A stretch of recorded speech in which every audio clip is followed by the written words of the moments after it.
Let's react to the next video. The worst deaths on film sets. Lock in. Wilmington, North Carolina. Night on the set of The Crow. Brandon Lee, 28 years old, son of legend Bruce Lee, is the lead. Eric Draven, his character. Yo. If your dad was Bruce Lee, bro, you gotta have some aura points, right? Like, you gotta be that guy around school. Like, nobody wants to mess with you. Like, if you're Bruce Lee's son, then I mean, I'm not stepping a foot around you, man. Returns from death seeking vengeance, but that night on set, death arrives for real. The scene is simple. Brandon enters the room and an actor shoots him. All fake, all under control. Or at least that's what they believed. Michael Massey, the colleague holding the prop gun, has a .44 Magnum in his hands. It should be loaded with blanks, but something went terribly wrong. During previous rehearsals, a real bullet had gotten stuck in the chamber. How does that happen? I don't know how someone puts a real bullet, like, that's gotta be intentional, bro. It was supposed to have all blanks and someone just put an actual real bullet. I don't think anyone would have that on set, you know? No one had noticed it. When Massey pulls the trigger, the gun actually fires. The bullet hits Brandon in the abdomen. He staggers back, stumbles, and falls. The crew applauds. They think it's Oscar-worthy acting, but Brandon doesn't get up. Stunt coordinator Jeff Imada is the first to understand. He runs, screams, calls 911. Brandon is rushed to the hospital, operated on for 6 hours. But the internal damage is devastating. 1:04 p.m. on March 31st. Brandon Lee dies, just weeks before his wedding, just days before the end of filming. The film world is in shock. The tragedy becomes legend. The press talks of a curse. Like his father, Brandon also died young, mysteriously. Investigations reveal glaring errors. Non-existent checks, inexperience, negligence. The production is overwhelmed by accusations. Hollywood forever changes the rules on prop weapons, but too late. Brandon Lee doesn't come back to life, but he enters legend. In the completed film, some scenes use digital body doubles, but his gaze, that is real. And in that final frame, Eric Draven walks toward the rain, alone, in silence, as if he knew everything from the beginning. Vic Morrow, Micah Dinley, Renee Chen, Twilight Zone, the movie. Man. July 23rd, 1982. Indian Dunes, California. It's the dead of night on the set of Twilight Zone, the movie, a cinematic tribute to the famous 60s TV series. Director John Landis wants something grand, an evocative Vietnam War scene with explosions, helicopters, and actors running through flames. But that dream becomes a nightmare.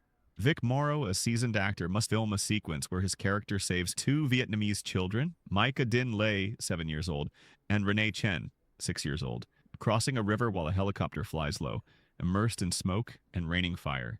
The scene is shot in conditions already beyond the limit. They're working at night. The children shouldn't have been there according to child labor regulations, and safety is questionable. At 2:20 in the morning, filming begins. Special effects explode too close to the helicopter, which loses control. In seconds, it crashes. The blades decapitate Vic Morrow and little Micah. Renee is crushed under the skids. Everything happens before the eyes of the horrified and paralyzed crew.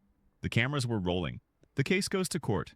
John Landis and other production members are indicted for involuntary manslaughter, but ultimately acquitted.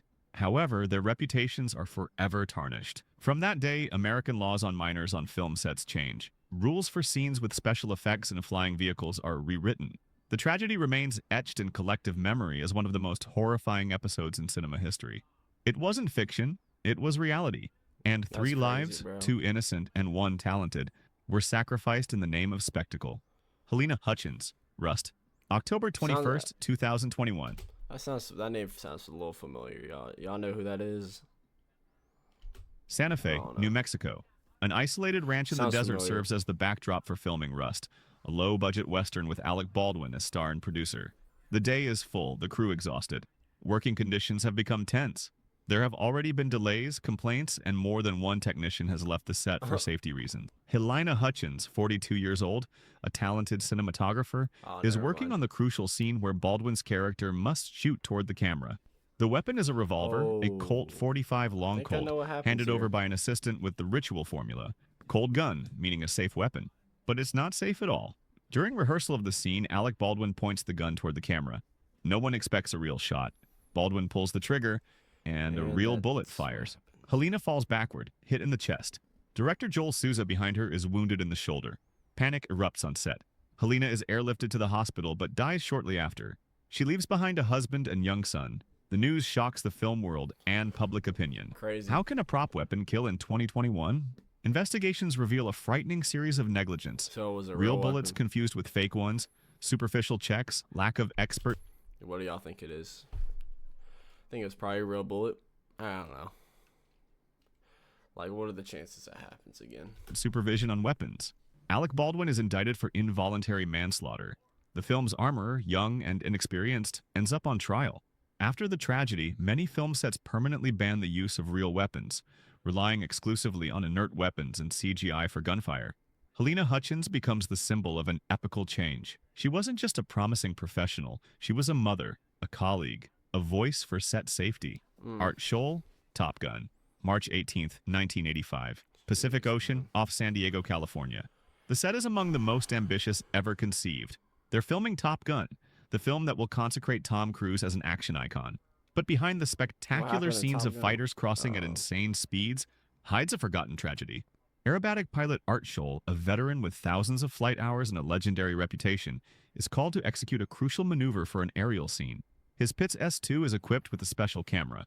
He must simulate an out-of-control spin to show the protagonist's disorientation in flight. At 5:45 p.m., he takes off. He greets via radio with a smile. "I'm about to get you a great shot." Then he begins Later does he know? If only he knew what he said. the spiral descent. From the control tower, they hear his last words. "I have a serious problem. I can't get out of the spin." No response, no signal. The plane disappears into the Pacific. Rescue teams arrive immediately but find nothing. Neither the aircraft nor the body. Only foam. Silence. What? The production is devastated. The scene will never be used. At the end of the film, a message in white on black background. In memory of Art Scholl. He died doing what he loved. A real tragedy for a film that dreamed of the sky. Joy S.J. Harris, Deadpool 2. August 14th, Deadpool. 2017. Vancouver, Canada. Closed set. High tension. They're filming Deadpool 2, a highly anticipated film with Ryan Reynolds. That day, they're preparing a simple action scene. A motorcycle shot, no explosion, no extreme stunts. But the protagonist isn't an actress. She's a stunt woman, Joy S.J. Harris, the first African-American woman to compete professionally in motorcycle racing in the USA. It's her first experience on a film set. Yet she's prepared, precise, determined. She simply has to cross a square on a Ducati, slow down, and stop. At the last moment, she loses control. Perhaps a brake error, perhaps a missed directive. Joy hits a curb, flies from the motorcycle, and crashes into a storefront window. No helmet. The scene required the character to have an uncovered face. Death on impact. Production stops. Ryan Reynolds cries in front of the crew. Everyone wonders how it's possible that such a simple scene could kill. Subsequent investigations reveal that Joy had very little time to practice, and that last-minute modifications had increased the risk. Her name will remain inscribed in the credits, Dang. but for the stunt community, I can't imagine how like Ryan Reynolds was feeling. I don't know. He said he's crying, but I don't know. I don't think you should even give a bike to someone with that little of experience, you know? that death is an open wound. Hollywood learns once again that even the most mundane scene can be fatal. Sarah Jones, Midnight Rider, February 20th, 2014, Wayne County, Georgia. We're on the set of Midnight Rider, a biopic about musician Greg Allman. Director Randall Miller wants a powerful scene, a hospital bed placed on railroad tracks with the lead actor lying on top. Everything should seem dreamlike, but becomes a real nightmare. The location is an active railroad bridge over the Altamaha River. The production hasn't obtained proper permits. The crew is nervous, but no one dares openly oppose. Sarah Jones, 27 years old, camera assistant, is there with her notepad, ready to begin. The crew sets up equipment, unaware that a freight train is approaching at full speed. No warning, no escape route. The bridge is narrow, without railings. When the train arrives, everyone runs. But Sarah falls behind in the chaos. She's hit and killed instantly. Her body is found beside the tracks, notepad still clutched in her fingers. The set is evacuated, filming suspended, but the industry can no longer ignore what happened. Sarah Jones's death triggers a wave of global indignation. The Safety for Sarah movement is born. Film professionals demand radical reforms. The director is arrested, sentenced to 2 years. It's the first case in American history where a death on set leads to a criminal conviction of the director. Sarah wasn't Dang. famous. She wasn't an actress. But her death had more impact than many blockbusters because it reminded everyone that every person behind the camera matters, that no shot is worth a human life. John Jordan, You Only Live Twice.